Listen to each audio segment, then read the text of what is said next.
વિકસિત ભારત સંકલ્પ યાત્રા અંતર્ગત દાતા તાલુકા ભારતીય જનતા પાર્ટી યુવા મોરચા દ્વારા 10 કિલોમીટર મેરેથોન દોડનું આયોજન કરવામાં આવ્યું।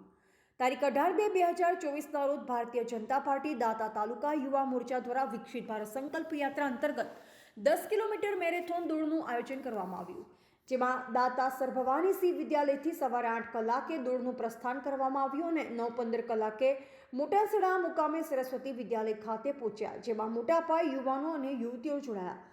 ત્યારબાદ સરસ્વતી વિદ્યાલયમાં બેઠક કરવામાં આવી, તમામને ચા પાણી નાસ્તો કરાવવામાં આવ્યો અને ઉપસ્થિત મહેમાનનું સન્માન કરવામાં આવ્યું।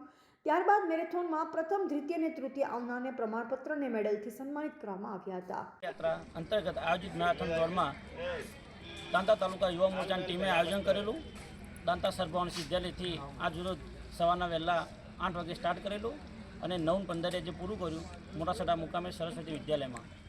આ આયોજનમાં મોટા પાયે યુવાનો જોડાયા અને આ યાત્રા સક્સેસફુલ બનાવી એ બદલ યુવા મોરચાની ટીમનો અને સૌ ભાજપના કાર્યકર્તાનો આભાર। આમાં ઉદ્દેશ મોદી સાહેબ જે વિચારી રહ્યા છે કે ભારત વિકસિત ભારત એ સંકલ્પ લઈ અને આજે યાત્રાનું અમે શરૂઆત કરી અને બનાસકાંઠામાં યુવાનોમાં, દાંતા તાલુકાના યુવાનોમાં, ગુજરાતના યુવાનોમાં અને ભારતના યુવાનોમાં જાગૃતિ ફેલાય એ માટેની અહીંયા આજે આ યાત્રા કરેલી અમે।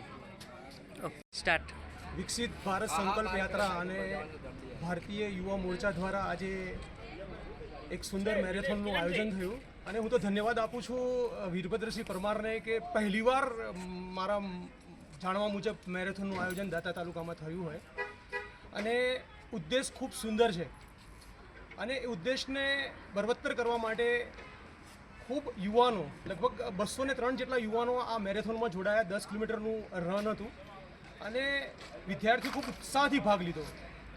આજના સંઘર્ષ અને સ્ટ્રેસભર્યા જીવનમાં રમતગમતનું શું મહત્ત્વ છે એ મહત્ત્વને પણ કેન્દ્રમાં રાખીને આ આયોજન જે થયું છે આયોજન ખૂબ જ પ્રશંસનીય છે અને એ પ્રશંસનીય કાર્યમાં હું પણ સહયોગી બન્યો છું।